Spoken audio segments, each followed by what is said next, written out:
Chicos, para la PC2 entra todo heterocedasticidad, todo variables instrumentales, mínimos cuadrados en dos etapas. También podría entrar algo de error de medición que vamos a ver ahorita al inicio de la clase, que ustedes también ya lo habían visto en alguna dirigida hace tiempo. Eso es básicamente lo que entra en la PC2. Ok, ahora sí les paso lista. Sí, el formato de siempre, sí, el de la PC2. Magalia Acuña,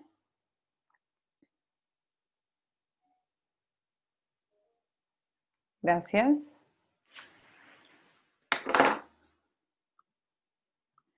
Mario Alvarado, gracias. Nilber Ayaque, gracias. Claudia Bravo, gracias. Carmen Rosa Cerrón,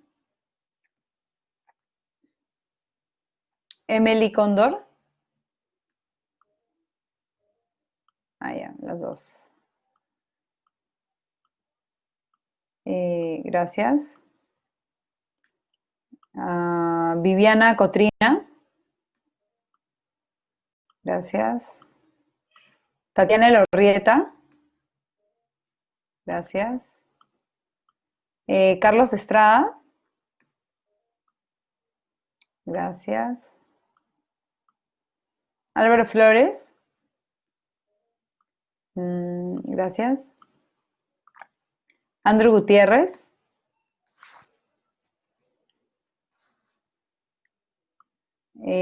Santiago Gers, gracias. Sofía Jo, gracias. Álvaro Juárez, gracias. Miguel Llerena, gracias. Marlon Medina,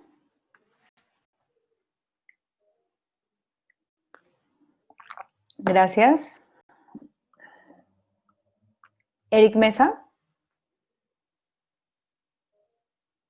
gracias. Héctor Ortiz, gracias.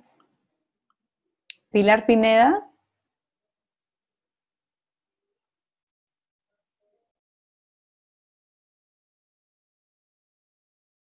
gracias.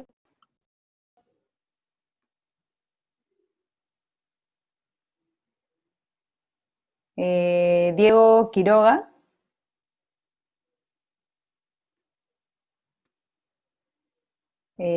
Carlos Rejas, Víctor Risco, gracias. Alejandra Samame,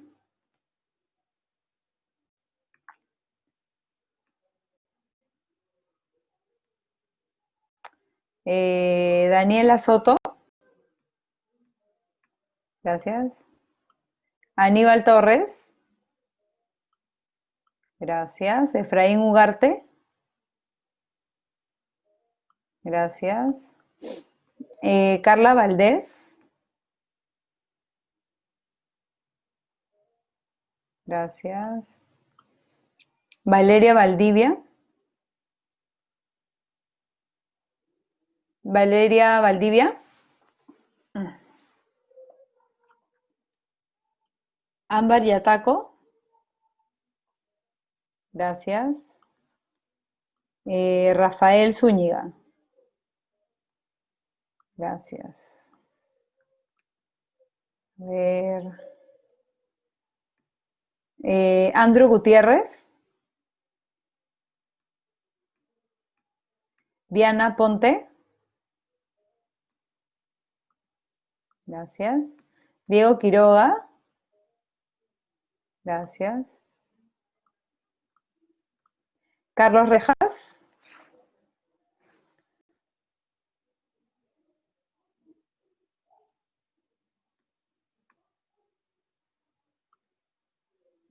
Alejandra Samame,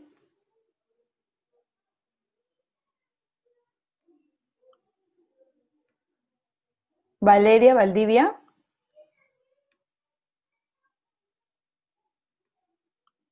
listo, ya voy guardando. Me estaban preguntando por los reclamos.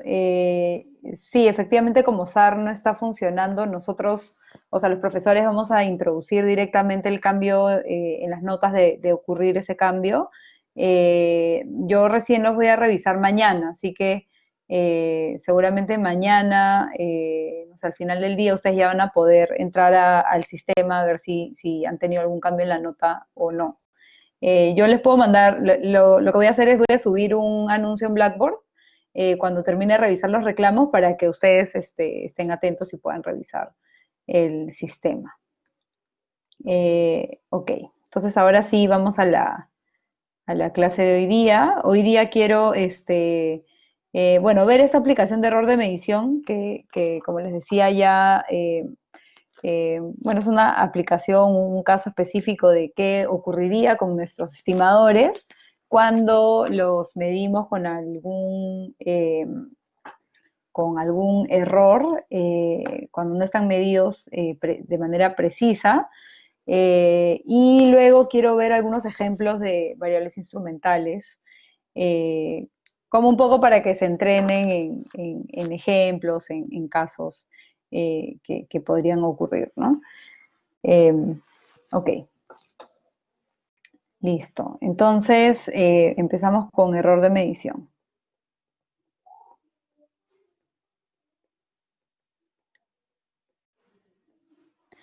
¿Ya? En error de medición vamos a ver dos casos. El primer caso es cuando tienes error de medición en la variable dependiente y luego qué sucede cuando el error de medición es en la variable independiente. ¿Ya? O sea, ahorita olvídense de lo que habíamos visto de variables instrumentales, vamos a asumiendo que todos los supuestos MCO del 1 al 5 se cumplen. Entonces estamos en la presencia de estimadores insesgados, consistentes, eficientes, pero tenemos una complicación relacionada a cómo se ha medido las variables que tenemos en nuestra base de datos, que de hecho es algo bastante común, ¿ya? No es muy difícil pensar que tenemos, ya sea porque es autorreportada por las personas que entrevistas o porque no se puede medir de manera muy precisa, tiene algún tipo de error, ¿no? Entonces, el primer caso es qué sucede si este error de medición es en la variable dependiente. Ya, entonces veamos el caso en el que tenemos esta estimación. Y estrella igual a beta 0 más beta 1 x1 más, bueno, beta 2 x2 hasta beta k xk, ¿no? Más un término de error. Pero nosotros, en lugar de observar, este es el modelo real, ¿ok? Este es el modelo poblacional, ¿no? Poblacional o PGD, ¿no? Pero nosotros no observamos Y estrella, sino nosotros observamos Y. Observamos en el sentido de que esta es la data que tenemos en nuestra base de datos, ¿no? Nosotros vemos Y, que es igual a el valor real de estrella, más un E sub 0, ¿ya? Este E sub 0 es el error de medición, ¿no? Esto vendría a ser el error de medición.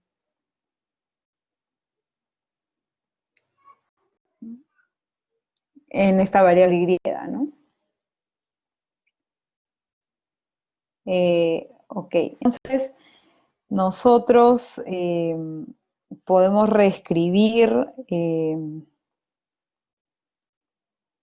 este modelo, ¿no?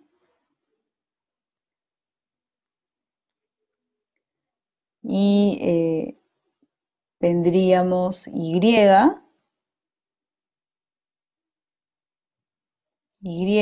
es igual a beta 0 más beta 1 x1 más puntos suspensivos beta sub k x k más, bueno, el error clásico, ¿no? Eh, pero más un término de error.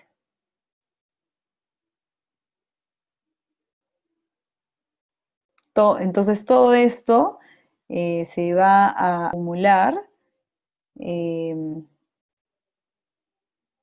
se va a acumular en el término, esto va a ser el término de perturbación.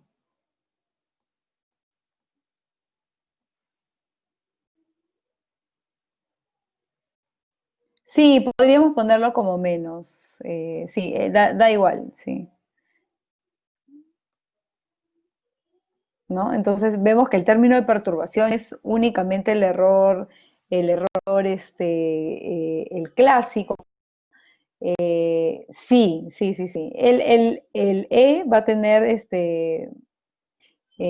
valor esperado de 0. De hecho, en este caso ni siquiera importa, ¿ya? Porque, claro, bueno, vamos a ponerlo ahorita, ¿ya?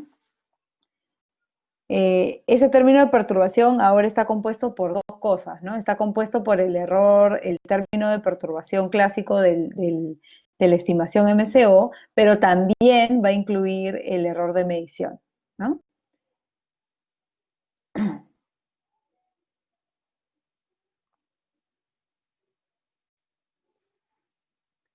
Ok. Entonces la varianza de este modelo, en este caso, va a ser la varianza, ahora del término de perturbación de este modelo, va a ser la varianza de U más la varianza de E sub 0, ¿no? Todo esto.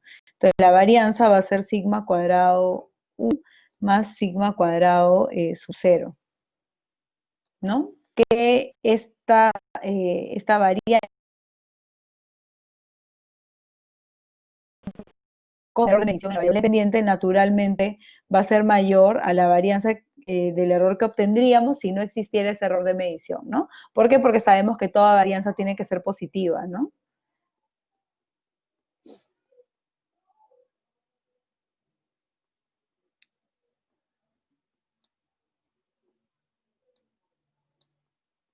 Ahorita veo las preguntas, ¿no? Y la covarianza de U y el término de error, que creo que a eso se referían con algunos de los comentarios, vamos a decir que es igual a 0. Esto en realidad va a ser un supuesto, ¿no? Eh, o un caso, digamos, ¿no? No va a haber covarianza entre este error de medición y el error, el término de perturbación o el error muestral, perdón, el error poblacional de la ecuación, ¿ya? Y también vamos a decir, ay, sonó algo fuerte por acá. El valor esperado de este error de medición eh, mm,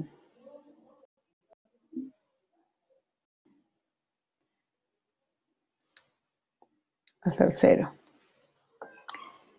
Ok, entonces en este caso, lo que estamos encontrando es que a pesar de que, ¿no? A pesar de que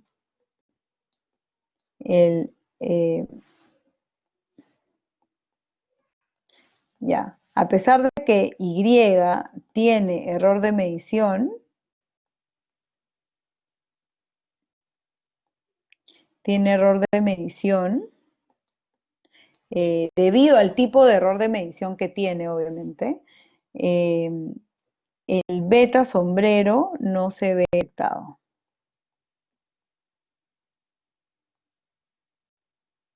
¿no? Pero la varianza del error, sí, esencialmente aumenta, ¿no? ¿Y esto cómo va a afectar a a mi varianza, los estimadores? Esencialmente el error estándar de mis coeficientes va a ser más grande, ¿no? Entonces lo ponemos acá. Error estándar de betas será más grande, o sea, menos precisos, ¿no? Y sabemos que esto afecta a la inferencia, ¿no? O sea, porque vas a dividir entre un error estándar que ahora va a ser más grande. Ojo que este segundo supuesto, eh, en realidad no lo necesito. Ojo, este de acá, este sí lo necesito de todas maneras, que la covarianza entre el término de error y, o sea, entre el término de error de la ecuación y el error de medición sea cero, ese lo necesito de todas maneras. Este segundo no lo necesito, ¿ya? Eh, si la media del error de medición no fuera cero, ¿ya? ¿Qué ocurría? De hecho, mejor lo voy a borrar ya, pero sí quiero hacerles la pregunta. ¿Qué sucedería si la media del error de medición no fuera cero? ¿Qué ocurriría con mis estimadores betas? ¿Alguien se anima?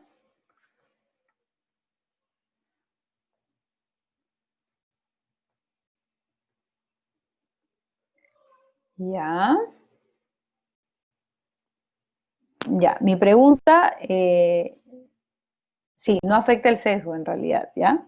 Entonces, bueno, claro, en todo caso sería solamente en la constante. Solamente afecta la media la media de E sub cero, así lo llamamos, creo, ¿no? La media de E sub cero eh, puede tomar cualquier valor, ¿no? Puede tomar cualquier valor,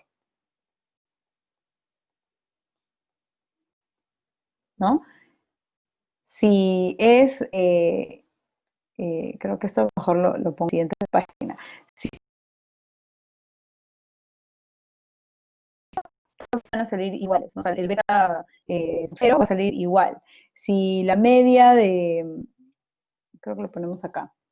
A ver, si el valor esperado de E sub cero es igual a cero, entonces el, el beta sub cero estimado será el mismo con o sin error de medición en variable dependiente, ¿no? Pero si la media de esto es diferente de cero, entonces el beta sub cero con error de medición será diferente. ¿A cuál? A beta sub cero, obviamente sin error de medición. En variable dependiente, obviamente, ¿no?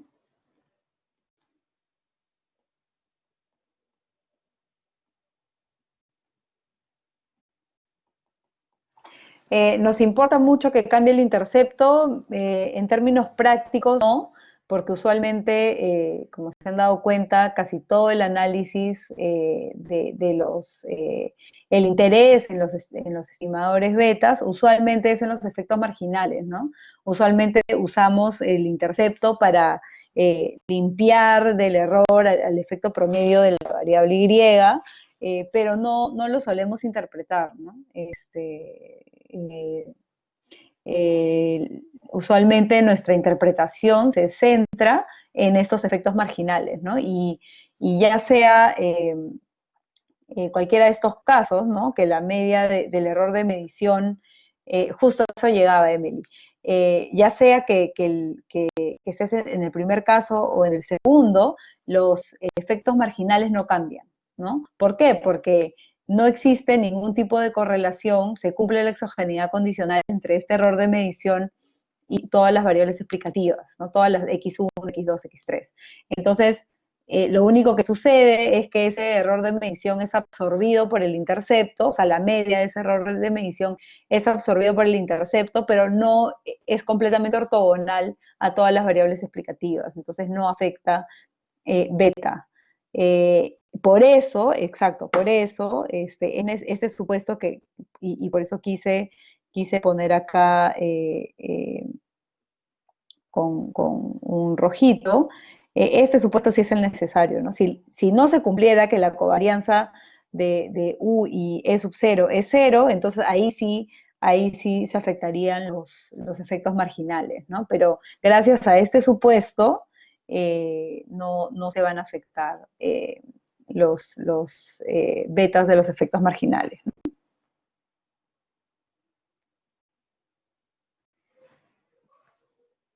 Ok. Y bueno, el caso, a ver, voy a ver si hay algo que no haya respondido. Justo era sobre el sesgo.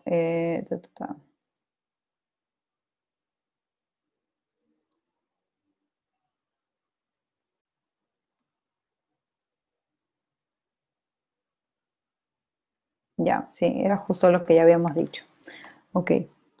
Y el segundo caso, el segundo caso es qué sucede cuando tenemos error de medición en la variable independiente, ¿no? Sí, error de medición en variable independiente.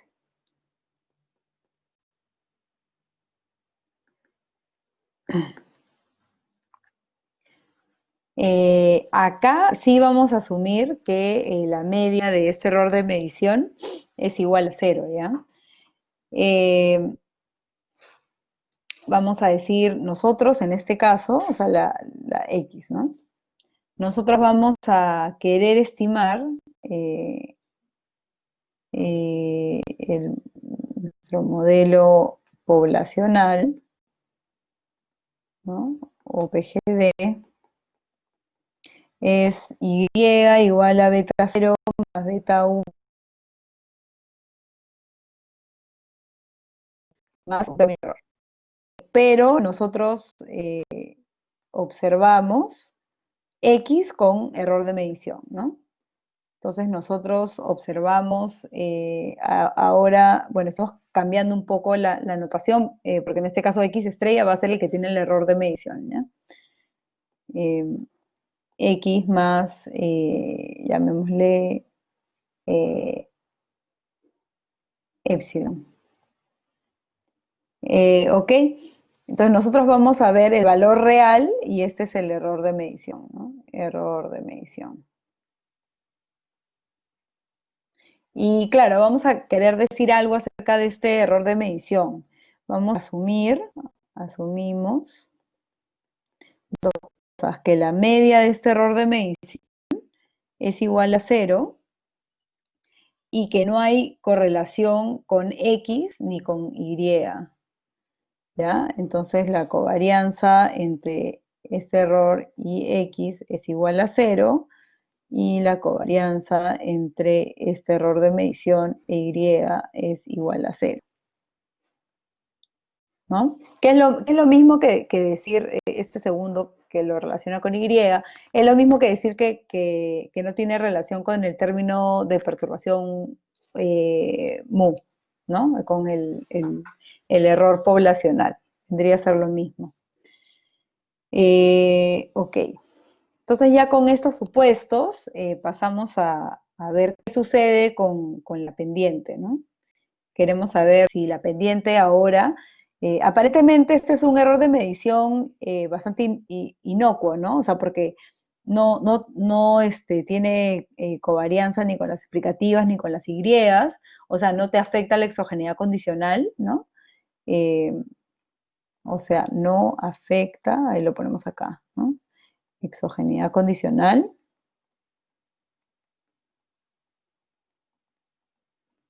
¿No? Entonces, por ese lado no va a ir el sesgo, o sea, sí vamos a encontrar estimadores sesgados, pero no va a ser debido a que ahora ya no se cumple la exogeneidad condicional, se va a seguir cumpliendo, ¿ya?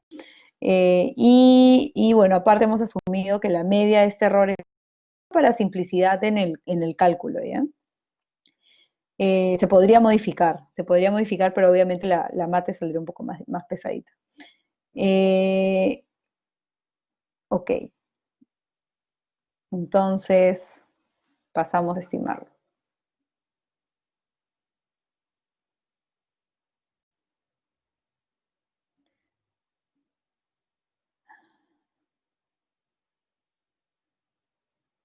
La X en este caso es con la X se llama, nosotros observamos la real, el modelo, la X verdadera es la que no tiene la estrella. Esta es la verdadera, ¿ya? Pero nosotros observamos la que tiene la estrella, que les esté aumentando ese error de medición. Sí, un ratito, por favor.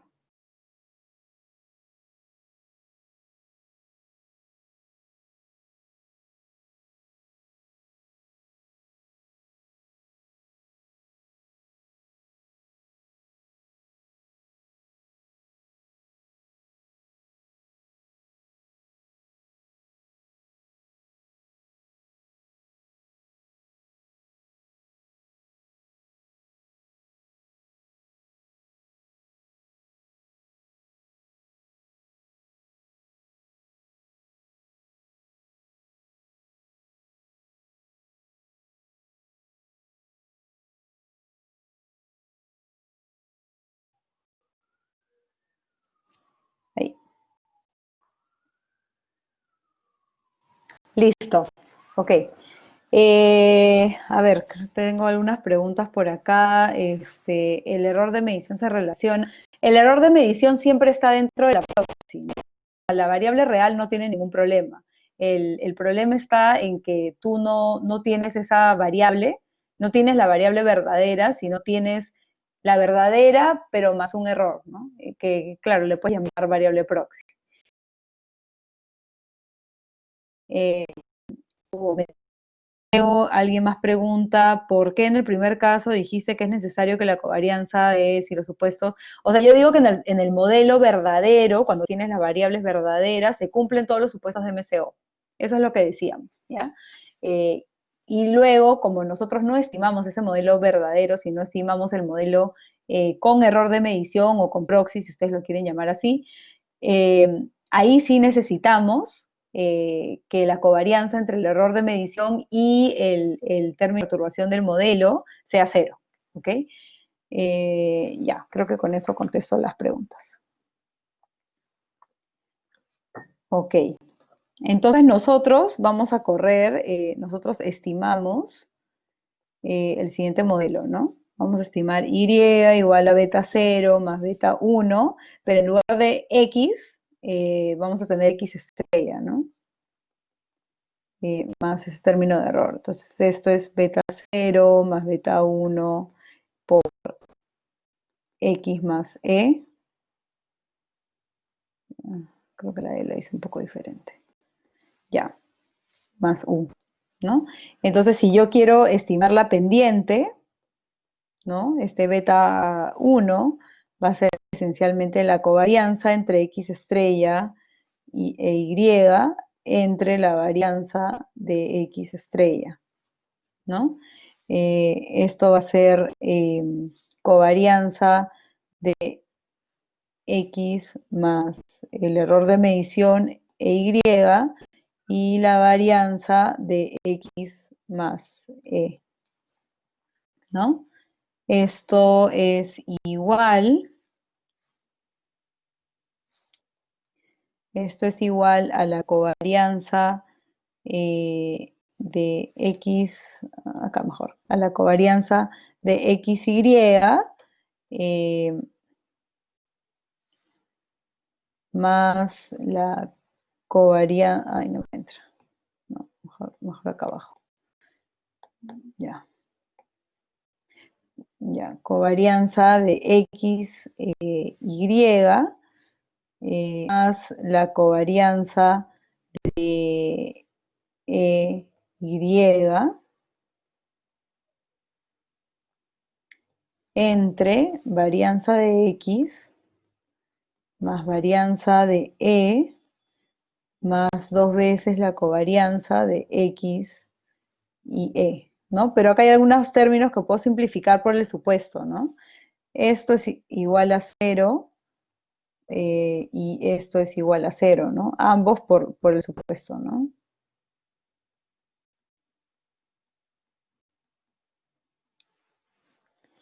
Eh, entonces yo lo puedo simplificar y me va a salir que esto es igual, beta 1 del modelo con error de medición en la variable independiente, me sale solamente covarianza de XY entre varianza de X más varianza de ¿no? Este es el beta, esto vendría a ser beta 1 sombrero con error de medición.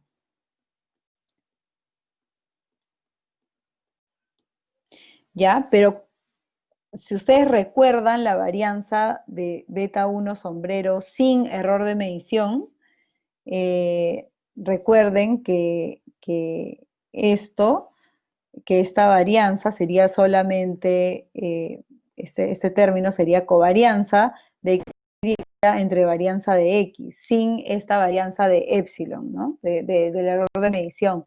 Este vendría a ser el beta 1 sombrero sin error de medición, ¿no? ¿Por qué le puse que el beta 1 con error de medición en la variable independiente va a ser menor beta 1 del modelo sin error de medición? Que esta varianza siempre tiene que ser positiva, ¿no? La varianza la varianza del error tiene que ser positivo, ¿no?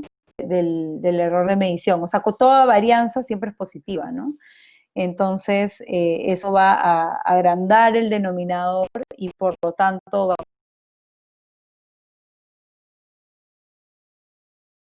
entonces siempre va a ocurrir. Si uno tiene error de medición en la variable independiente, a pesar de que es un error de medición que, como decíamos, aparentemente es un error inocuo, a esto se le llama el error de medición clásico, así se llama, o sea, si alguna vez ven que es el error de medición clásico, piensen en estos dos supuestos. Eh, Vamos a tener lo que se llama sesgo de atenuación.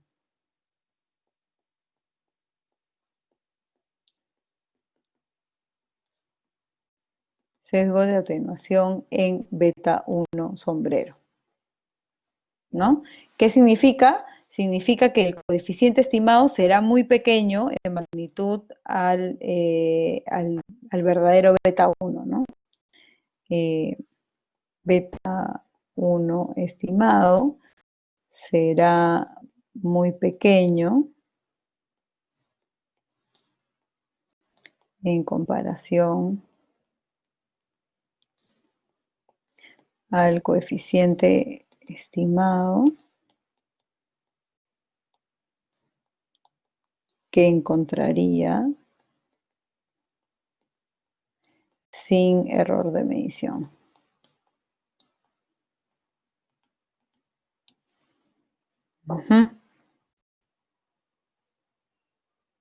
Y obviamente, mayor varianza del error de medición, más grande el sesgo, ¿no? Sí, siempre va a ser más pequeño, Emily. Más pequeño en magnitud, o sea, en valor absoluto, ¿no? Si negativos, va a ser más negativo, ¿no? Perdón, menos negativo. Sí, este es sesgado, por eso se llama sesgo de atenuación, ¿no? Este beta 1 sí está sesgado y ese sesgo tiene un nombre, ¿no? Sesgo de atenuación.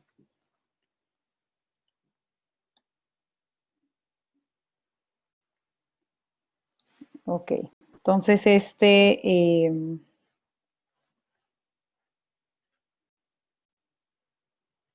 ok. Entonces, obviamente, el tamaño del sesgo depende del tamaño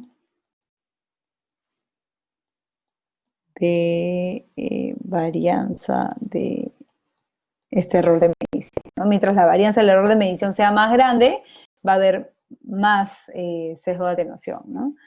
Eh,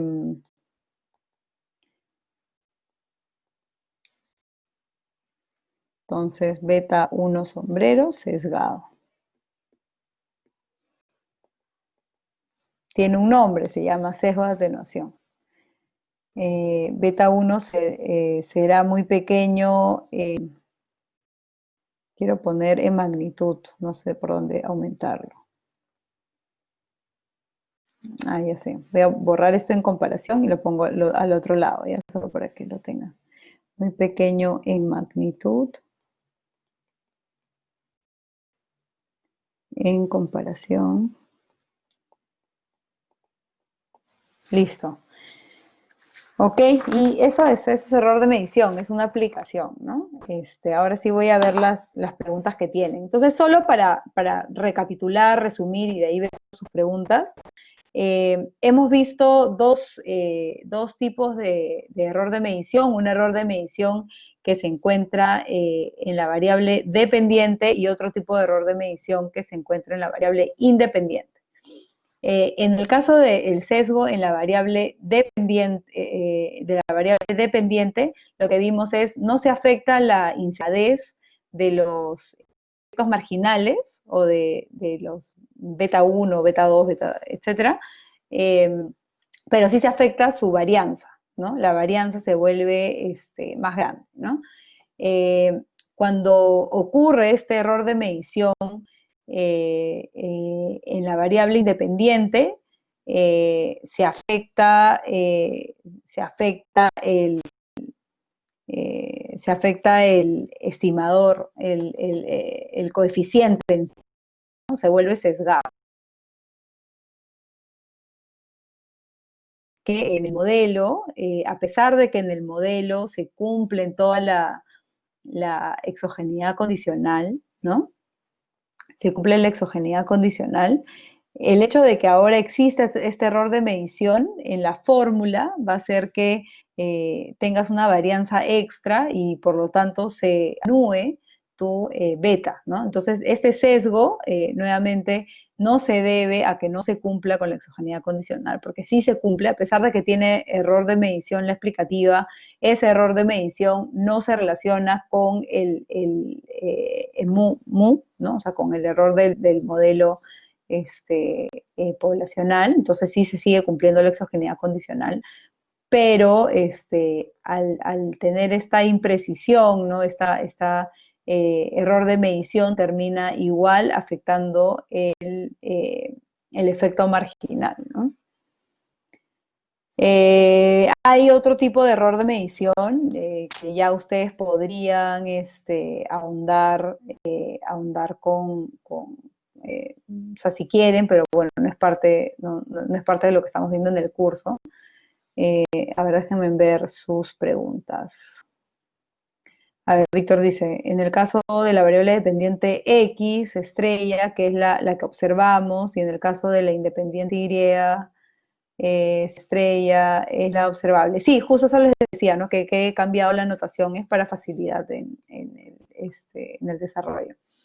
A ver, Mal dice, si tengo un modelo con error de medición en X y en Y, pero en la dependiente el error de medición tiene esperanza cero, nos dirán el dato, puedo ignorar ese error de medición y solo trabajar con el error de medición de X. Bueno, vas a tener, igual el error de medición de Y te va a afectar la varianza de los estimadores, ¿no? O sea, no lo vas a poder obviar.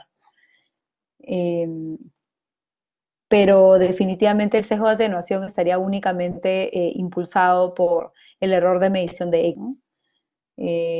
Había una pregunta anterior de Seria que decía, ¿qué pasaría si pasa lo contrario? O sea, que el error de medición no se relaciona con la proxy, pero sí con la verdadera.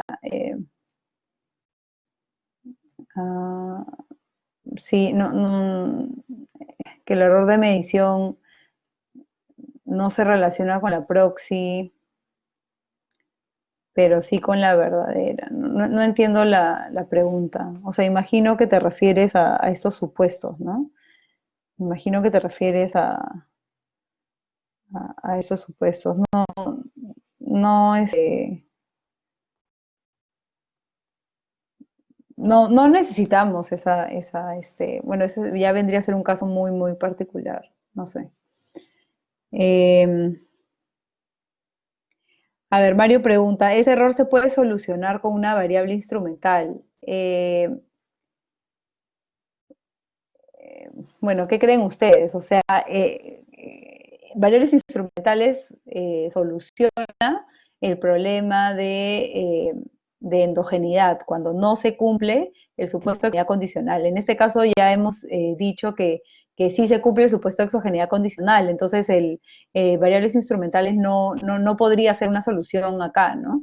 De hecho, error de medición usualmente es algo que vamos a tener que lidiar y no va a haber mucho que podamos hacer al respecto, porque eh, acá hemos desarrollado teóricamente cómo se ve o sea, qué implicancia tiene el error de medición en el resultado que uno obtenga, pero si nosotros pudiéramos saber cuál es exactamente el error de medición que tenemos, limpiaríamos los datos y corremos la regresión con el valor real, ¿verdad? Entonces no es que vamos a poder solucionar ese error de medición, ¿no? Podríamos usar,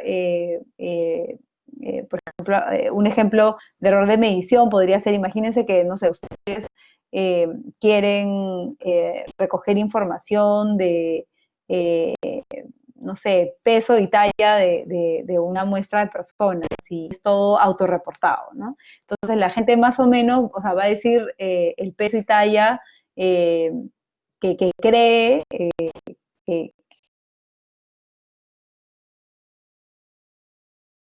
eso tendrá, eh, algunos acertarán exactamente al dato, pero otros de repente no tanto, ¿no? Ese es el tipo de error de medición que podemos tener. Lo que quisiéramos es que en promedio, bueno, algunos se equivocarán hacia arriba, otros se equivocarán hacia abajo, entonces en promedio ese error de medición va a ser cero, ¿no?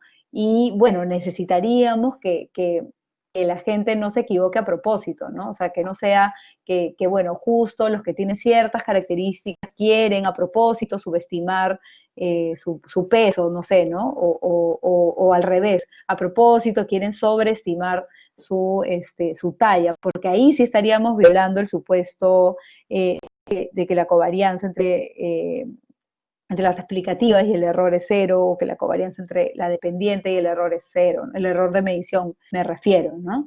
Entonces, ahora, como les decía, hay otros tipos de error de medición en donde sí podría haber eh, covarianza entre estas cosas, ¿no? Y ahí, bueno, ya entraríamos a un mundo en donde los estimadores están sesgados no solo por el error de medición, sino porque ya se violaría el supuesto de exogeneidad condicional, ¿no? Ahí sí podríamos comenzar a pensar por ejemplo, variables instrumentales, ¿no? Pero ese ya es otro tipo de error de medición que podríamos tener, ¿no?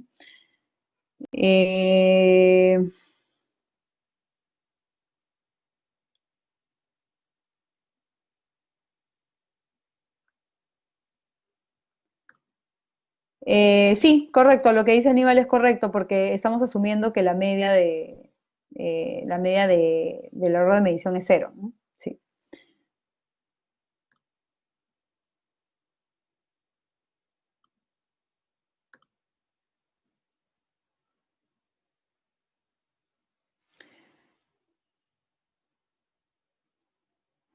Sí, a ver, en el primer caso, en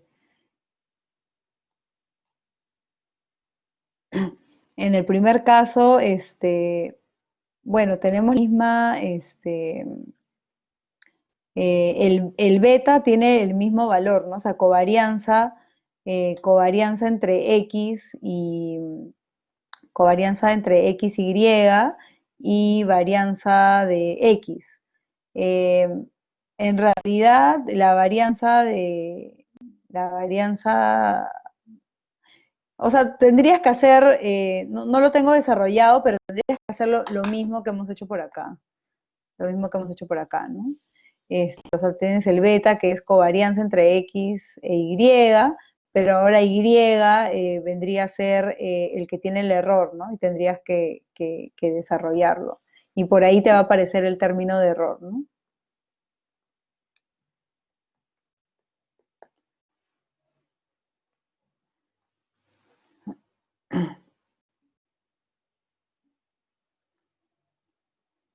En beta cero no habría error de medición porque estamos asumiendo que la media es cero, ¿no? La media del error de medición es cero. Listo. Ok, chicos, con esto terminamos error de medición, que como les decía es un caso particular, ¿no? Es un caso particular, pero creo que sí es útil al menos verlo una vez, ¿no? Y luego les había traído, a ver, algunos ejemplos. Déjame compartirles pantalla.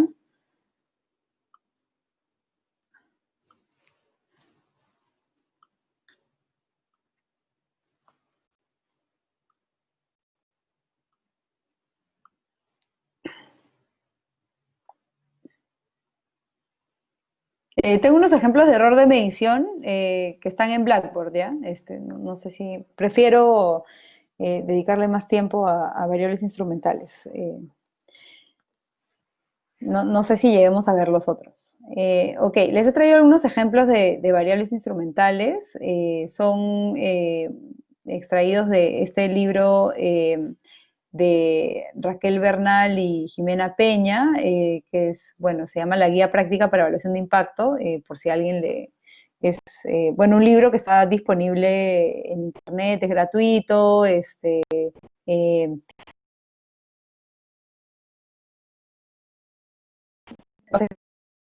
slides, ¿no? O sea, el libro en sí creo que no está gratis, pero las diapositivas y las bases de datos sí, entonces puede ser útil si alguien lo quiere mirar. Ok, entonces un ejemplo de variables instrumentales. Y ahora un poco estamos cambiando el chip y regresando a qué sucede o cómo se interpreta cuando tenemos variables instrumentales, ¿no? Entonces pensemos en un ejemplo, pensemos en un programa que se llama Canasta, que entrega víveres a los hogares para mejorar el estado nutricional de los niños, ¿ya? La participación en el programa es voluntaria. Entonces, la gente voluntariamente decide participar o no participar, o sea, recibir estos víveres, ¿no?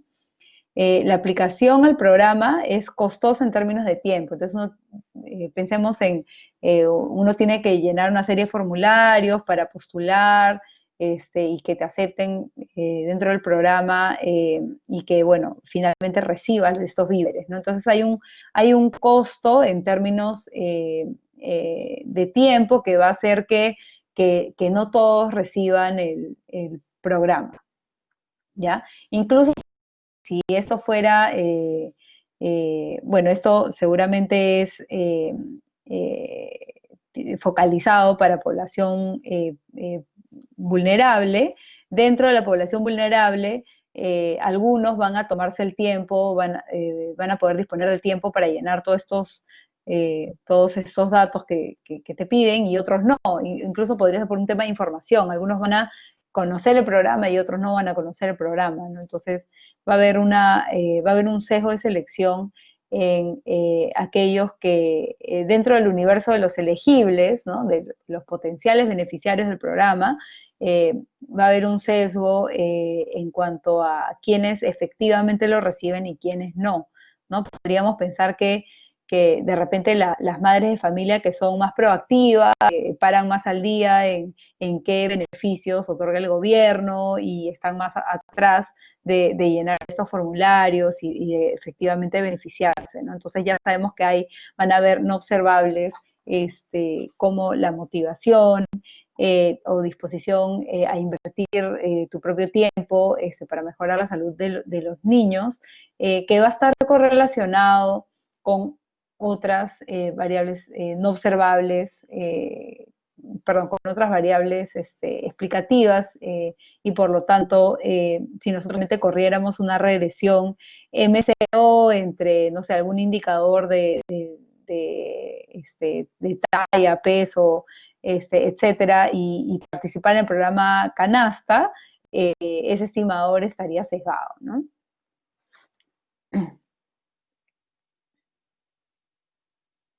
Entonces, nosotros, bueno, ya hemos desarrollado la metodología.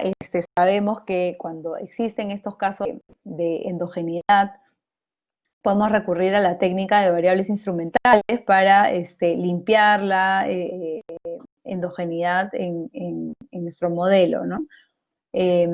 Debemos buscar una variable instrumental, ¿no? Que la habíamos denominado Z, que esencialmente explique la probabilidad de participar en este programa Canasta, pero que no esté relacionada con esas no observables, ¿no? Que no esté relacionada con, en este ejemplo pusimos dos no observables, ustedes podrían pensar en otra, que no esté relacionada con la motivación de las madres, ni con la motivación de las madres a invertir tiempo para mejorar la salud de los hijos, ¿no? Que no esté relacionado con esa proactividad que pueden tener algunas madres, ¿no? Y tampoco debería afectar directamente el estado nutricional de los niños, porque al final eso es lo que queremos medir, ¿no? Entonces, si se acuerdan, nosotros habíamos dicho que este instrumento va a afectar, puede afectar Y, que en este caso es el estado nutricional de los niños, únicamente a través de la variable explicativa endógena, a través de X, ¿no? Entonces, en este caso, ese instrumento debería ser, algo que determine la participación en el programa,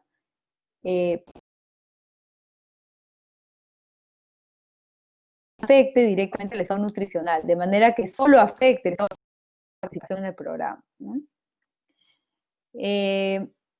La variable instrumental bueno, se propone en este ejemplo es la distancia del hogar a la oficina administradora del programa, ¿no? Entonces imaginen que hay una oficina en donde uno tiene que acercarse y llenar una serie de formularios, ¿no? Entonces, bueno, tiene sentido que si esa oficina está más cerca a tu casa, te va a costar menos ir varias veces hasta completar toda la información y hacerle seguimiento a que realmente ingresen tus datos y seas beneficiario, ¿no?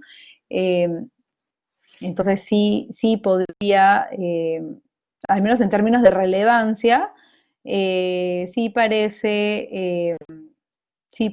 que la distancia a la oficina administradora podría ser un buen instrumento, ¿no?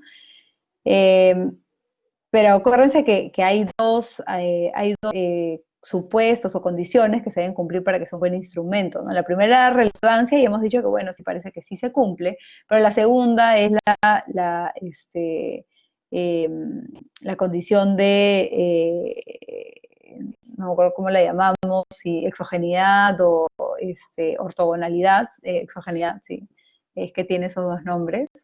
Eh, necesitamos saber si se cumple, ¿no? Entonces, tenemos que pensar si esa fuente de variación que me otorga la cercanía a la oficina administrativa se puede pensar como algo exógeno o no, ¿no? Eh, necesitaríamos que vivir cerca, vivir cerca o vivir lejos no esté relacionado con la motivación de las personas, ¿no? y que tampoco afecte el estado nutricional de los niños, ¿no? Necesitábamos esas dos cosas. Y acá es donde usualmente vamos a tener un poco de dificultad en justificar el instrumento, ¿no? O sea, en este caso eh, es difícil, es difícil pensar, dado cómo, cómo se distribuyen los hogares, territorio, que la ubicación de tu casa sea algo completamente aleatorio, ¿no? O sea, porque en el extremo, si nosotros queremos que la distancia al centro donde te registras es completamente, eh, quisiéramos que esa distancia sea aleatoria, ¿no? Para que aquellos que viven lejos simplemente vivan lejos por casualidad, ¿no? Y aquellos que viven cerca por casualidad, y eso genera una variación exógena en la cantidad de veces que uno va a la oficina a inscribirse, ¿no? Pero tendríamos que pensar si es que es razonable, y por eso ahí lo ven en rojito, es un supuesto razonable o no es un supuesto razonable, ¿no? Eh, yo creo que acá tendríamos que pensar en la ubicación creo que la clave es pensar en dónde posiblemente están ubicadas eh, estas oficinas de registro, ¿no? Eh, Creo que podemos pensar que quizás estas oficinas de registro, como es un programa que busca atender a la población más vulnerable, seguramente el gobierno buscaría poner más de estas oficinas o ubicarlas en los lugares más vulnerables del país, ¿no? Entonces, eh, es posible que la distancia a uno de estos centros de registro no sea tan exógeno, ¿no? Sino que la gente que vive más cerca es precisamente la gente más vulnerable. Si ese es el caso, ¿ya? Si ese es el caso, entonces no se cumpliría con la restricción de exclusión, ¿no? Eh, pero si simplemente el Estado tiene una regla, como que tiene que haber uno por distrito, y dentro de cada distrito la ubicación ya es aleatoria, entonces ahí sí podríamos pensar en que se podría cumplir la exogeneidad condicional, ¿no? Porque dentro de un distrito, bueno, uno puede vivir como cuando uno decidió qué lote comprar, ¿no? Entonces va a depender pues del contexto eh, del programa, ¿no? Eh, bueno, entonces nosotros ya imaginemos que sí se cumple la exogeneidad condicional, imaginemos que la distancia a este centro se puede considerar como algo exógeno.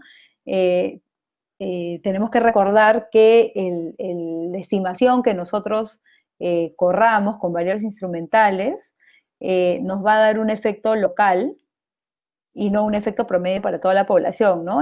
Si es que consideramos que hay retornos heterogéneos, ¿no? Si consideramos que hay retornos heterogéneos, eh, entonces vamos a tener un grupo de personas que participa del programa, que siempre participaría del programa, los always takers, ¿no? Vamos a tener otra proporción de gente que nunca va a participar del programa, los never takers, y vamos a tener otro grupo que son los compliers, que únicamente, ¿no? Únicamente participan del programa si es que están cerca en este ejemplo, ¿no? Si es que están cerca al, eh, al centro de registro, ¿no? Y bueno, acuérdense que todos estos grupos están tanto en el grupo de tratamiento como en el grupo de control, ¿no? Solo para términos expositivos estoy concentrándome en, digamos, que el grupo que sí recibe el programa, ¿no? Pero hay el grupo exactamente igual en el otro grupo que no recibe el programa, ¿no? Eh, entonces, ahorita te doy la Mario, solo para terminar este slide, el efecto que encontremos en esta presencia de efectos heterogéneos sería un efecto local que es relevante únicamente para esta población de compliers, ¿no? Entonces, eh, eh, ¿esto es una debilidad? Bueno, sí, es una debilidad porque ya no podemos generalizar el resultado para el resto de personas en la muestra, pero si tenemos un buen instrumento, al menos ese efecto local es insesgado, ¿no? Y a eso estaría apuntando esta metodología. A ver, Mario, ¿quieres escribir o quieres que te dé la palabra?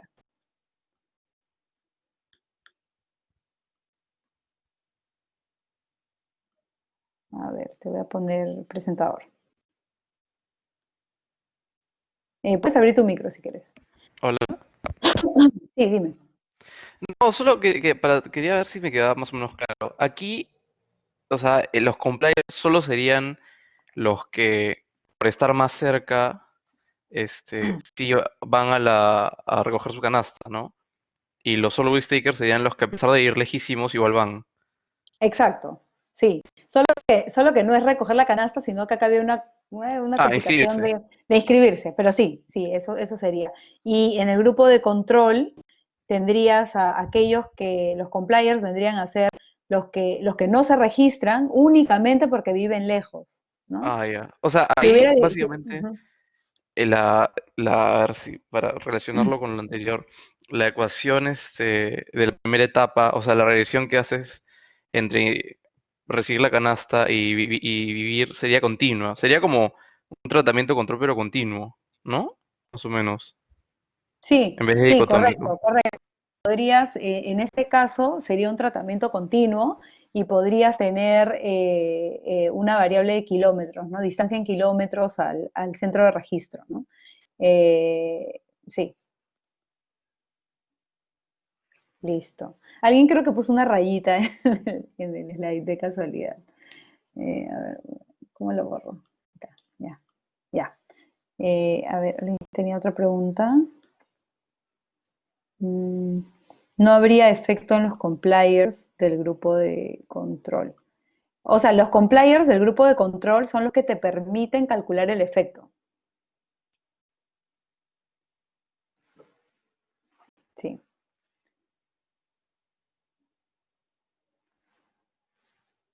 Eh, ok. Alguna otra pregunta?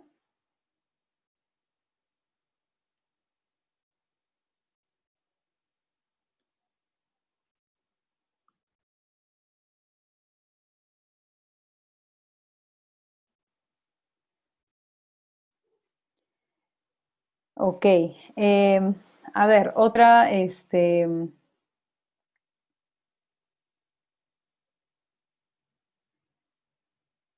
ya,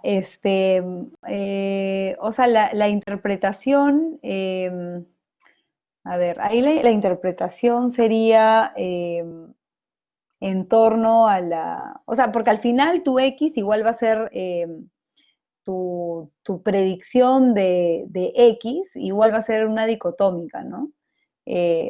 Solamente que esa predicción de X va a ser en función a un Z continuo, porque igual la participación o la no participación predicha va a seguir siendo algo dicotómico. Lo que va a cambiar es el tema de la cercanía. Entonces ahí la interpretación la verdad que no cambia mucho, solo que nosotros sabemos que hay una mayor probabilidad de participar en función a que tengas menor distancia al centro de registro, ¿no?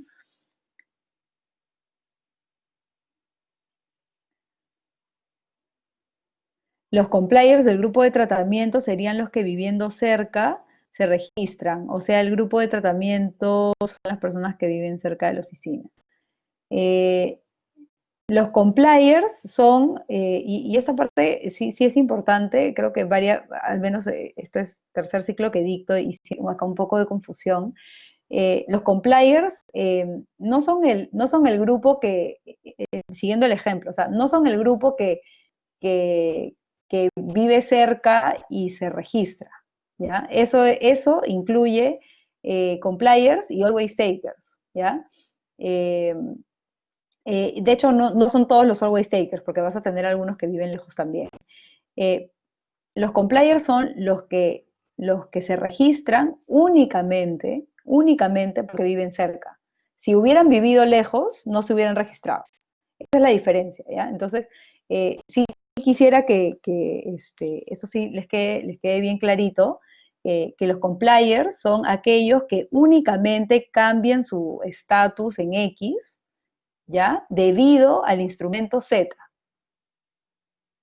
¿Ya? En este caso, los compliers vendrían a ser aquellos que únicamente cambian su estatus de registrarse y no registrarse y, bueno, por lo tanto recibir la canasta, únicamente debido a que están cerca al centro de registro, ¿no? Claro, sí puedes tener otro grupo que vive cerca del centro de registro, pero pueden ser always takers, ¿no? O sea, que si hubieran vivido lejos, igual se hubieran registrado, ¿no? Entonces sí hay que tener cuidado con esa división, ¿no? ¿Alguna otra pregunta?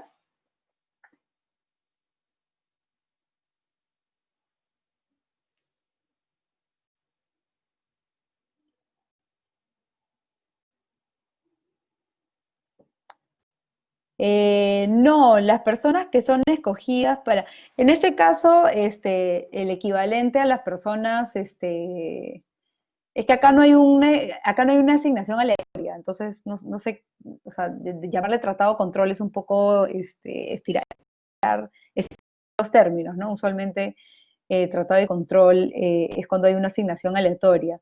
En este caso tienes la gente que recibe el programa y la gente que no recibe el programa. Entonces, bueno, si quieres, los que reciben el programa vendrían a ser tus tratados, no solo que acá no hubo asignación aleatoria. Dentro de ese grupo que recibe la canasta, o sea, que recibe el programa, algunos viven cerca, otros viven lejos, ¿no? O sea, hay de todo. Y al final, el efecto que uno encuentra es únicamente para el subgrupo, ese subgrupo que únicamente recibe el programa porque vive cerca, ¿no? El efecto de los compliers se captura en la segunda etapa. Tú en la primera etapa predices X, ¿no? Limpias a X de la endogeneidad. Y al limpiar a X de la endogeneidad, vas a aprovechar únicamente la variabilidad de los compliers. Y por eso, cuando la introduces a la segunda etapa, ya ese efecto que hayas es solo relevante para los compliers.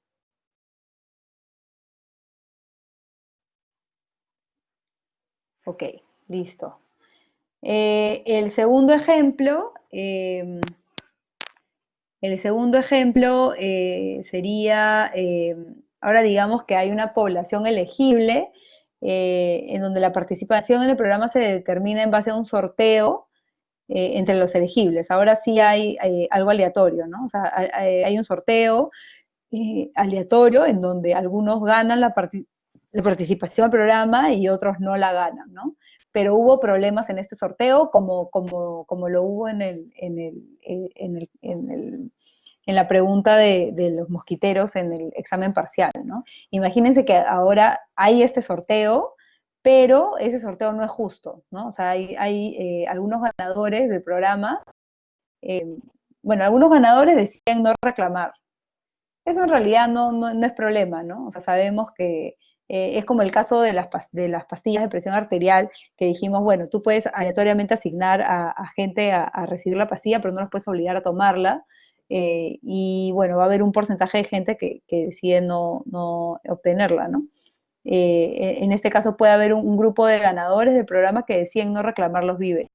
Diferentes razones, ¿no? Obviamente los que deciden no reclamar los víveres van a ser diferentes a los que deciden reclamarla, ¿no? De repente, no sé, pues el programa pone ciertos horarios para recoger los víveres, entonces, bueno, no pueden ir o de repente no les gusta el tipo de víveres que se regala, entonces deciden no reclamarlo. O sea, obviamente va a haber un tipo de heterogeneidad, pero que no sesgaría los resultados, ¿no? Ya lo hemos visto con las pastillas de presión arterial, que simplemente utilizaríamos esas proporciones para estimar el efecto a través de variables instrumentales, y sería un efecto para los compliers, ¿no?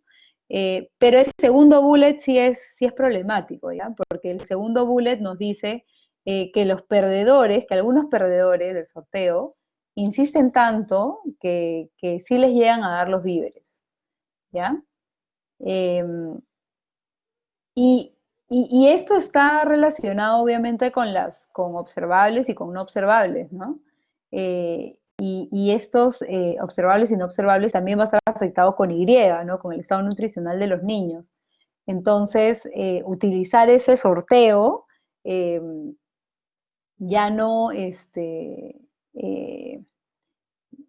o sea, si nosotros tuviéramos la variable del sorteo, no habría problema, ¿no? Utilizamos la variable del sorteo y sabemos bueno, hay este problema, ¿no? Pero lo que usualmente sucede es que, bueno, hay el sorteo, pero al final tú no grabas esa información de a quienes les tocaba cada cosa, sino que tienes la información de a quienes les llegó efectivamente la canasta. Y ahí es donde se va a mezclar estos dos bullets que tenemos por acá, ¿no? El hecho de que algunos ganadores no lo están recibiendo y algunos perdedores, o sea, algunas personas que no deberían recibirlo, sí lo están recibiendo, ¿no? Entonces, esencialmente, ¿qué va a suceder? Que la gente que estaríamos regresando, digamos, al problema del ejemplo anterior, en donde aquellos que reciben el programa, por más que se hizo el sorteo, como hubo estas, ¿cómo se dice? Estos anomalías en el proceso del sorteo, eh, ya no van a tener características iguales los que reciben la canasta versus los que no la reciben, sino que aquellos que la reciben son aquellos más motivados o que por alguna razón insistieron más y consiguieron estos víveres. Seguramente será población más vulnerable que pues menos recursos para, no sé, hacer controles periódicos a sus hijos, para darles una dieta rica en todos los nutrientes que debe tener, etcétera, ¿no? Entonces va a haber otras razones por las cuales ser ganador o no ser ganador de ese sorteo esté relacionado directamente con el estado nutricional de los niños y no se cumpla con el supuesto exogeneidad condicional, ¿no?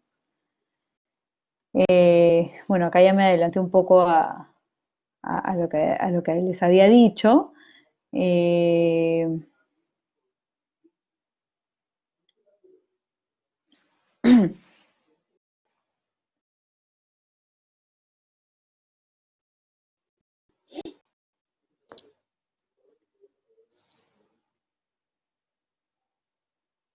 Ok, entonces en este caso, o sea, necesitamos igual, ¿no? Que se cumpla con relevancia y que se cumpla con exclusión, ¿no?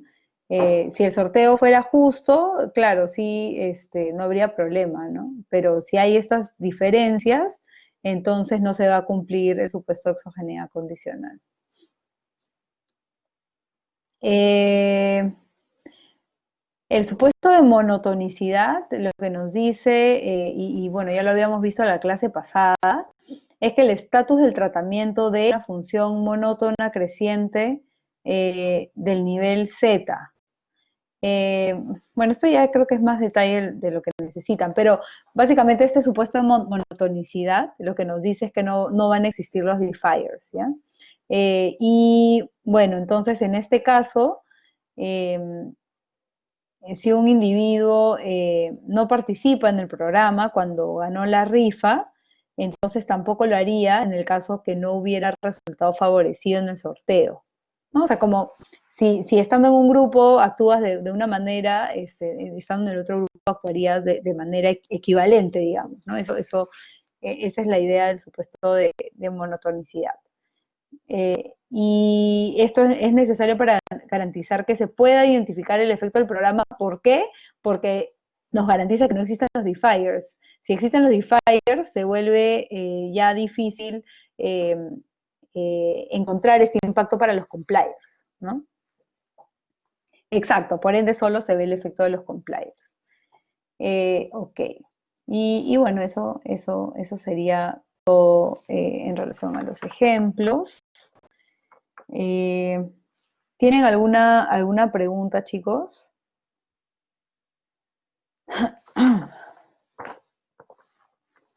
Sí, Álvaro. Creo que puedes abrir micro o necesitas que te cambie. Ah, hola, ¿me Sí, sí escuchas? puedes, creo. Ya. Sí. Mira, tenía una pregunta de las variables instrumentales. Eh, Ajá. Me quedó claro de que obviamente era un caso particular, variables instrumentales de mínimos cuadrados en dos etapas. Pero si Ujú. usara variables instrumentales, ¿no? Como caso particular, ¿en qué variaría respecto a la metodología de mínimos cuadrados en dos etapas? Porque me da la sensación que igual yo usaría dos etapas. O sea, ¿qué es lo que cambia? No, no me queda claro eso. En variables instrumentales lo estimas claro, no queda tan claro porque cuando hemos visto el ejemplo de un instrumento con asignación aleatoria, igual hemos dividido la forma reducida entre la primera etapa, ¿no? Entonces ahí también se veía como si fueran dos etapas.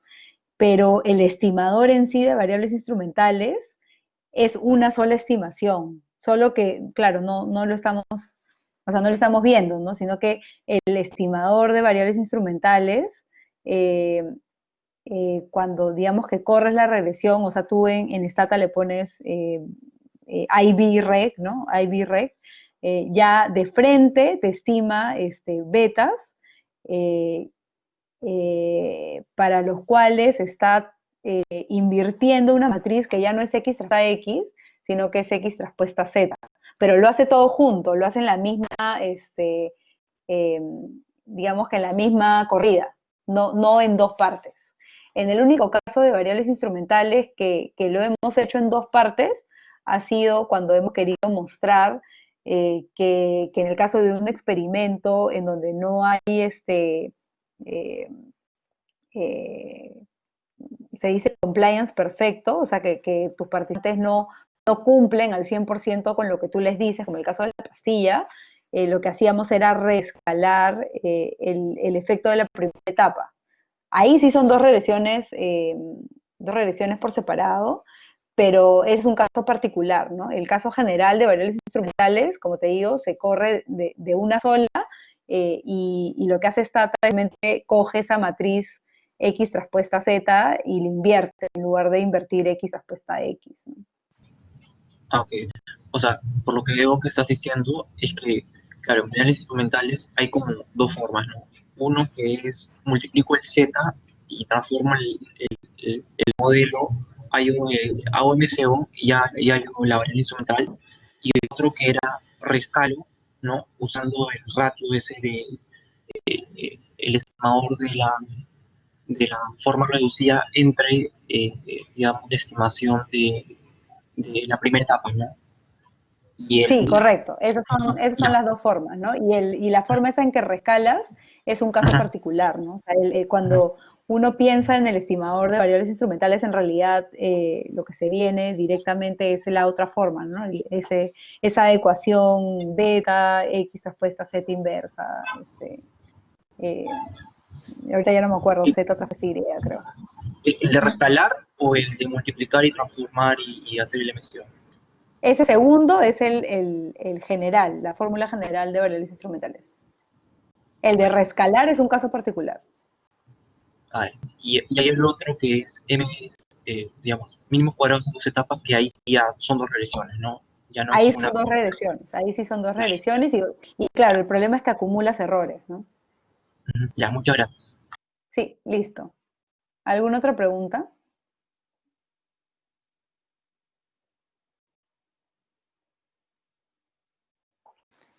A ver, acá hay una pregunta. Ah, ya, en la clase pasada vimos el test de Hausman y dijimos que no prueba directamente exclusión. Sí, eso es correcto, ¿no? O sea, nosotros para testear exclusión necesitaríamos testear que ese instrumento es completamente ortogonal al término de perturbación de la ecuación estructural, ¿no? Pero obviamente como no conocemos ese término de perturbación de ninguna, de la ecuación estructural, que es siempre nuestro problema, ¿no? O sea, no conocemos ese mu y no podemos ver esa covarianza, no podemos testearlo directamente. Entonces, lo que hace Hausman es, un poco aplicando lógica, decir, bueno, si, si, si mi estimador MCOT sufría de endogeneidad y yo con mínimos comparados en dos etapas o con variables instrumentales lo que estoy haciendo es limpiar la endogeneidad, entonces si efectivamente la limpio, esos betas deberían ser diferentes, el que me sale con beta IB y el que me sale con beta MCO. Y por eso la hipótesis nula era en relación a si estos betas son iguales o no son iguales, ¿no? Y al revés, ¿no? Entonces, si yo encuentro que estadísticamente son iguales, voy a decir, entonces no había, me sale exactamente lo mismo porque no había ninguna endogeneidad que corregir, ¿no? Eh, pero también habíamos visto las limitaciones, ¿no? O sea, una limitación, claro, que no, en realidad no está testeando directamente exclusión, pero otra limitación era que si existen retornos heterogéneos, como en realidad usualmente ocurre, el beta de IB no tendría por qué ser igual al beta de MCO, ¿no? Porque el beta de IB o de mínimos cuadrados en dos etapas es un estimador únicamente válido para los compliers, ¿no? Entonces ese beta podría ser más chiquito. Tendríamos que pensar un poco y bueno, seguramente los que decían exponer algún paper de variables instrumentales se van a dar cuenta que usualmente en los papers hay algún tipo de discusión de los compliers, ¿no? O sea, para quiénes es relevante este estimador eh, este estimador que estoy estimando, ¿no? Valga la redundancia, o sea, en el caso de canasta, ¿qué características particulares tendría esa gente que únicamente registra, ¿no? Porque está cerca a la oficina de registro, ¿no? Que es, posiblemente no es la gente más pobre, ¿no? La gente más pobre, como sea, viva lejos, viva cerca, seguramente es un always taker, ¿no? Los compliers en ese ejemplo seguro van a ser un poquito menos vulnerables, ¿no? Entonces, seguramente ese beta IB de esa estimación, o sea, que te regalen esa canasta, seguramente la necesitas un poquito menos y por lo tanto tu efecto en el estado nutricional sea un poquito más chica que la que obtendrías si en verdad hubieras podido estimar el efecto para los realmente bien necesitados.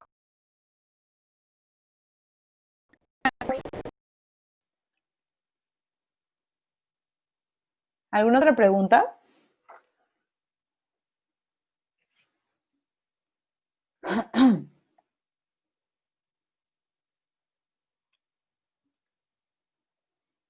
Sí, no, Sofía, no te preocupes. De hecho, esta clase, a propósito, lo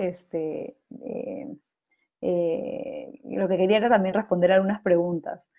Sí, en el caso de variables instrumentales se habló de dos rutas, digamos, ¿no? El de la fórmula, ¿no? Y el que recuperamos el estimador. Sí, efectivamente es, eh, cuando hicimos el ejemplo de la pastilla, vimos que cuando uno divide el estimador de la forma reducida, acuérdense que forma reducida es cuando uno tiene la variable dependiente, o sea, la de interés, ¿no?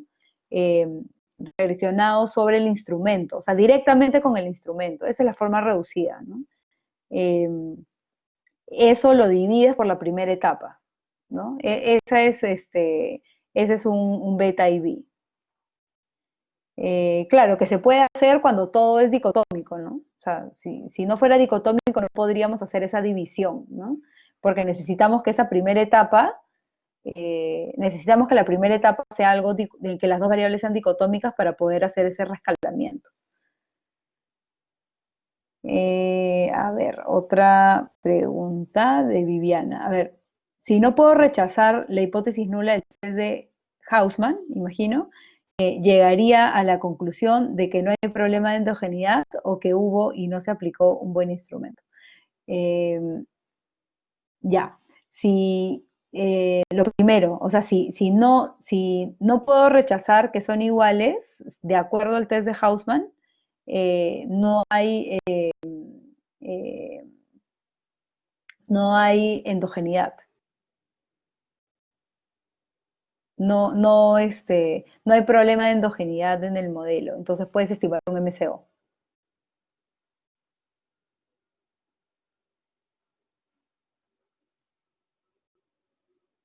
Héctor pregunta, para la demostración de BIB es un caso particular de se reemplaza el X por X por la proyección de Z, pero en la primera etapa el X sombrero se relaciona sobre el instrumento y otros controles. ¿Qué pasa con los controles?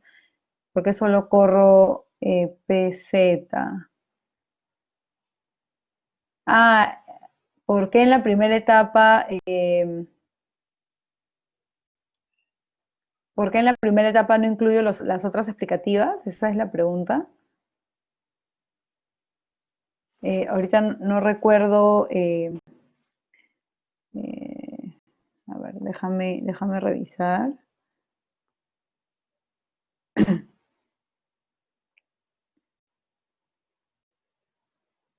Mm, mm, mm, mm. No, sí habían las explicativas, sí estaban las explicativas. Sí había un omega sub i. Sí había un omega sub i, acá te lo pongo. Eh,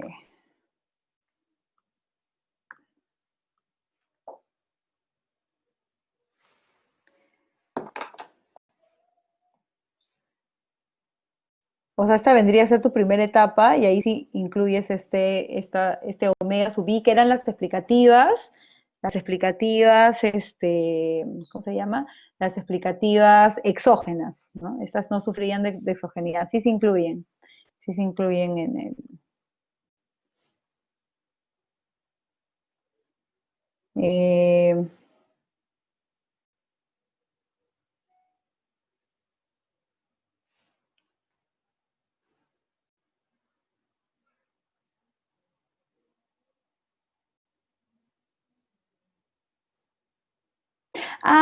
ya, ok. Te refieres a esta fórmula entonces. A esa fórmula acá. Bueno, esta era una manera un poco general de escribirlo. En este modelo, o sea, es como que en este modelo no había WI. Imagínate que no hay, ¿ya? Por eso no aparecen en esta fórmula, pero en realidad sí se usan.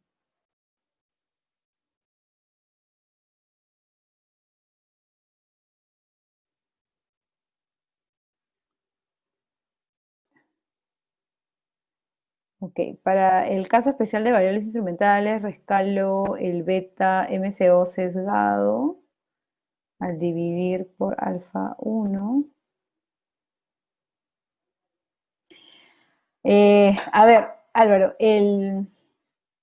el beta, o sea, algunas cosas que me gustaría que no confundan, a ver, de repente las escribo por acá.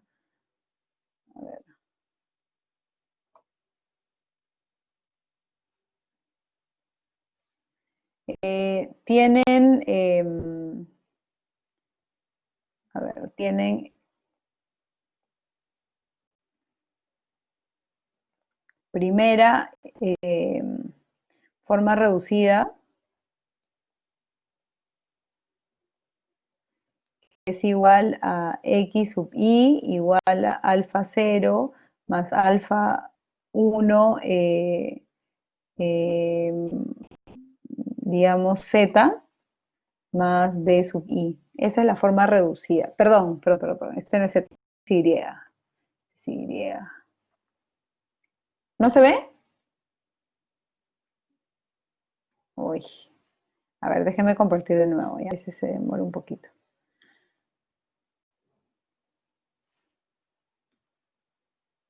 ¿Ahora sí? Ya, perfecto. Ya, esa es la forma reducida. es una regresión entre la dependiente y el instrumento. ¿Ya?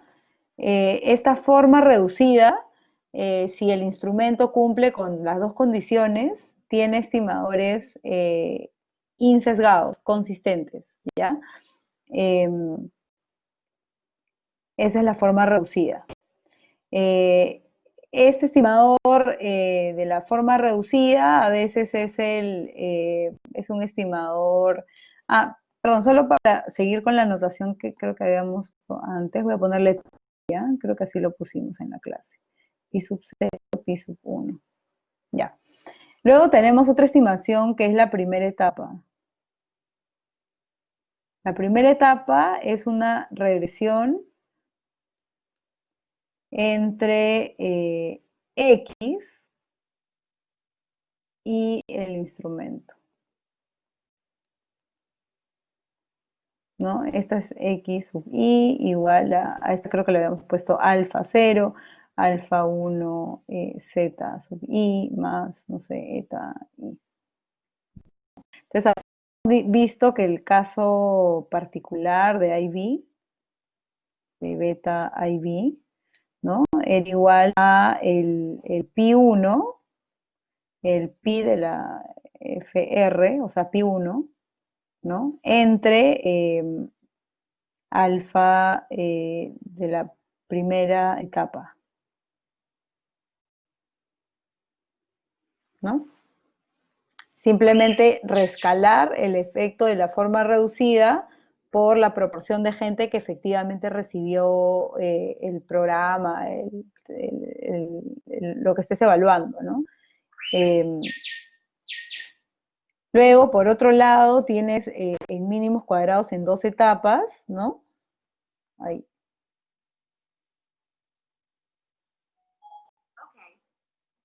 ¿Cómo estás? En mínimos cuadrados en dos etapas tienes la ecuación estructural,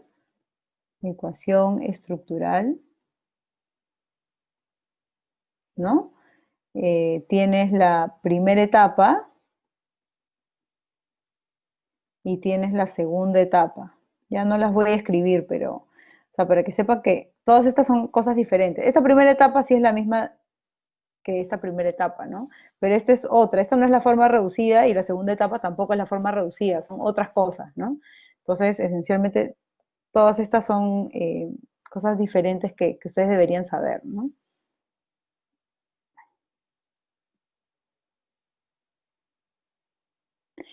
Sí, lo que pasa es que en el ejemplo de la clase, el instrumento era la asignación aleatoria al tratamiento. Por eso en ese caso Z era T. Y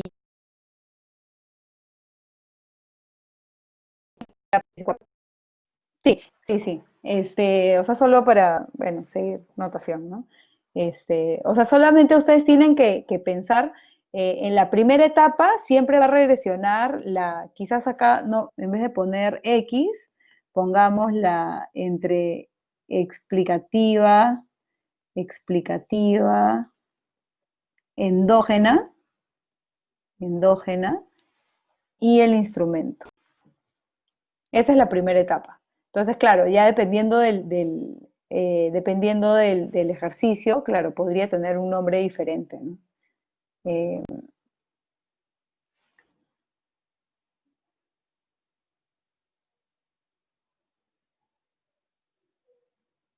Sí, Aníbal, eso es correcto, eso es correcto. De hecho, o sea, en mínimos cuadrados en dos etapas puedes usar varios instrumentos para una sola variable endógena y por eso al final te saldría una matriz que no es cuadrada y por lo tanto no se puede invertir, ¿no? Y por eso tenías que hacerlo en dos partes, ¿no? En cambio, en variables instrumentales, como es de uno a uno, te termina saliendo una matriz cuadrada que sí puedes invertir y o sea, que directamente puedes invertir, ¿no? Y por eso lo puedes hacer, como les decía, en una sola corrida, ¿no? Eh, eh, o sea, ¿cómo te darías cuenta cuál utilizar? Te darías cuenta por la cantidad de instrumentos, ¿no? O sea, si tienes más instrumentos que endógenas explicativas, entonces definitivamente tiene que ser mínimos cuadrados en 2 etapas, ¿no? Si es 1 a 1, tiene que ser IB.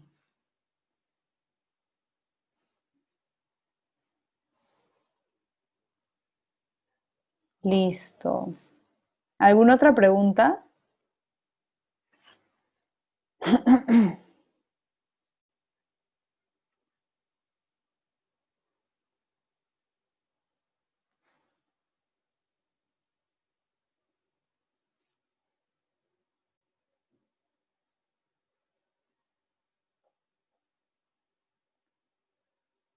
Ok, chicos. A ver, acá hay una pregunta.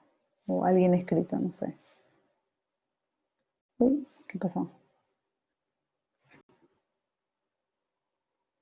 Sí, si tienes más instrumentos que endógenas explicativas, entonces tienes que utilizar mínimos cuadrados en 2 etapas, porque ya no tendrías una matriz cuadrada, X traspuesta Z ya no sería una matriz cuadrada y tienes que recurrir a esta proyección, ¿no?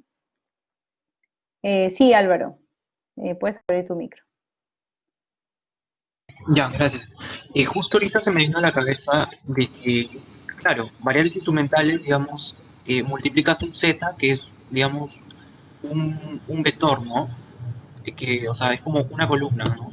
Pero, si lo hiciéramos análogamente con mínimos cuadrados en 2 etapas, entonces no habría un solo instrumento, ¿no? O sea, podría haber más de uno y eso haría como que una matriz P que yo lo multiplicaría por el modelo MIC original y ahí haría MCO. Sí, sí, correcto, correcto. Bueno, Eso es, ¿no? Ahora, incluso si tienes un solo instrumento, podrías correr por mínimos cuadrados en 2 etapas, pero no sería eficiente, o sea, porque estás acumulando errores. Lo mejor si tienes un solo instrumento para una sola endógena explicativa sería correrlo por variables instrumentales, pero sí lo ¿por podrías qué correr. estaría acumulando más errores por mínimos cuadrados en Porque 2 etapas? Sí, porque como estás haciendo 2 estimaciones, acuérdate que en cada estimación que tú corres hay un término de error, ¿no? Entonces estás acumulando esa predicción de X que vas a meter luego en la segunda etapa, Ah, ya tiene un residuo ahí, ¿no? claro, claro.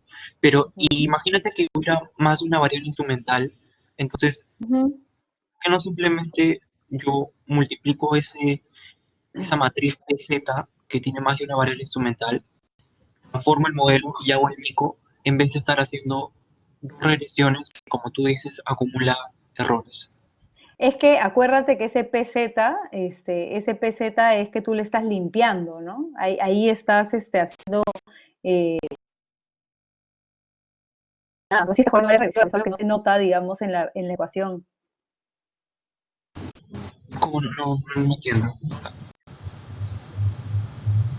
Estás limpiando a X estás corriendo revisiones particionadas, en otras palabras, ¿no? O sea, sí estás acumulando errores. Ah, o sea, sería lo mismo multiplicar el PZ, Sí, transformarlo por o sea, mico, ajá, exacto, sí, sí, sí, es lo mismo. que si yo usara en 2 etapas, igual estarías acumulando la misma cantidad de Sí, errores. o sea, al poner ese PZ, esencialmente lo que estás haciendo es hacerlo en 2 etapas. Esa, Ah, esa, ecua- esa ecuación con el PZ ya está resumiendo las 2 etapas. pero eso es cuando hay más de una variable instrumental. Ujú, sí, Ya, nada más. Gracias. listo. Ok, chicos, entonces nos quedamos acá. Creo que los jefes de práctica van a tener o ya han tenido, creo, horarios de atención. Eh, y bueno, no sé, cualquier cosa si no me escriben. Sí, claro, los temas para el T3 es hasta lo que hemos visto hoy día, ¿no? Que hoy día básicamente hace un repaso de variables instrumentales, mínimos cuadrados en 2 etapas. eh, lo único nuevo, entre comillas, porque en verdad es un caso bien particular y que ya habían visto en alguna dirigida, es lo de error de medición que también puede entrar en la PS3. y además todo lo de heterocedasticidad de errores, ¿no? Eso es lo que entra para el sábado. Ok, listo chicos, cuídense. Chao.